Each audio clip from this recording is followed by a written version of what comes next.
It is time for yet another exciting episode of How's the Market? Where I'll get you up to date with what's happening in our housing market on the Space Coast and the Cocoa Beach area. So stick around. I'm Eric Larkin with Real Broker here in Cocoa Beach, and when I'm not making videos like this one, I'm helping people buy and sell real estate. So if you have plans of making a move, let me know how I can help. We are halfway through 2023, and we are definitely seeing some trends that are happening in our housing market. Right now, here's a breakdown of Brevard County. Active inventory, 2503. Sold 1301 properties in June, putting us at just under a 2-month supply of property for sale. Average sales price was $433,000. Median sales price was $350,000, and our list to sell ratio was at 95%. Average price per square foot, $240. Average days on market, 34 days. Property selling in 7 days or less were 515. We had 38 properties sell for over $1 million. The highest price was in Merritt Island for $2.5 million, and there were 36 homes selling for under $200,000. That was our update for all of Space Coast. Here's what's happening in Cocoa Beach and Cape Canaveral, starting with the condominium. There are 152 active condos for sale, ranging from $134,000 to $1.85 million. There's 55 condos that sold in June, ranging from $104,000 to $900,000. We're at under a 3-month supply of condos for sale. Average sales price was $351,000. Median sales price were $334,000. Average price per square foot, $328,000. Average days on market, under 34 days. There were 11 condos selling for under $200,000, and the best-selling complex was the Royal Mansion in Cape Canaveral. Let's talk single-family homes for Cocoa Beach and Cape Canaveral. Active inventory is at 32 properties, ranging from $475,000 to $3.95 million. There were 10 homes selling in June, ranging from $425,000 to $2.1 million. This puts us at a 3.2-month supply. Average sales price was $907,000. Median sales price was $799,000. Average price per square foot, $405. Days on market averaged 25 days. We had 1 home sell for under $500,000, and we had 2 homes selling for over $1 million.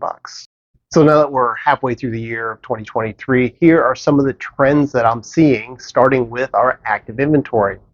We've actually stabilized in 2023. We've been around 2,500 properties for the first 6 months, maybe a little higher, maybe a little lower, but right there near 2,500 properties. And we haven't seen it stabilize like this since 2018 or 2019.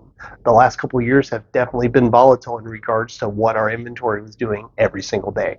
Trend I'm seeing for new properties coming on the market, not new construction, but just new homes or condos coming for sale. Our trend is actually down. We were behind last year's numbers of new properties coming on the market. We're even behind the numbers we saw the first half of 2020, which is crazy because that's when COVID hit and things kind of shifted and slowed down for that brief period of time. Part of that slowdown was due to the uncertainty of COVID. Do we want to let people in our house? And then when sales really picked up, it was the uncertainty of, I have to sell my house, but I need to move into another property with no inventory available and all these multiple offers happening. I think I'll stay put, was the mindset we saw then. But here today in 2023, we certainly have more properties for sale. We are not seeing the multiple offers like we were seeing in 2020 and 2021. I think homeowners are reluctant to sell now because they're locked into a rate that's around 3%, where even though they will have equity and make some money on the sale of their house, the new property that they're moving into, instead of that 3% rate, is going to be 6.5% to 7%. But let's look at the total volume, the number of properties that we're selling. Year to date through June 2023, we've sold 7,289 properties here in Brevard County, which is 11% behind what we had sold through June of 2022. And looking back to 2021, we're 17% behind the sales for that first 6-month period, which is fine. That was an insane year. Fortunately, we're nowhere near that number. But going back to pre-pandemic, we're actually in line with what we saw 2018 and 2019, which I think is okay. So our month supply of properties that are available, we've been around 2 months or just under since the first 6 months of 2023, which is way higher than what we've had for the last couple of years, Remember, that was insane, crazy markets. But looking back to the stable market that we had pre-pandemic, our inventory, our month supply is way lower than what we were having then. Seller's market, if you don't remember, is a 4-month supply or less, and we've actually been in a seller's market here in Brevard County since about 2013. Let's look at our average price and median prices for the county. Comparing to where we're at this year to last year, we're pretty even. We're neck and neck, maybe a little bit higher this year than last year, which is fine. We needed to stabilize there. But if you go back to 2021, our average and median prices are certainly way higher than what we had back then until our active inventory jumps higher, our sales drop lower, and our month supply increases. This trend of our average and median prices are going to be equal to or greater than what we've seen in the past. There are a few things that'll definitely have an impact of what's happening here in our housing market. I've mentioned briefly earlier about the interest rates. They're higher today than what they were just a couple weeks or a couple months ago. And if they continue to trend up to the 7% mark or go over 7%, that's certainly going to have an impact and slow things down with our sales here in Brevard County. Also, if our interest rates do happen to go the other direction and they start dropping and we get back to the low 6s or even the high 5s, I see a big increase in buyers coming back to the market. So keep an eye on those interest rates.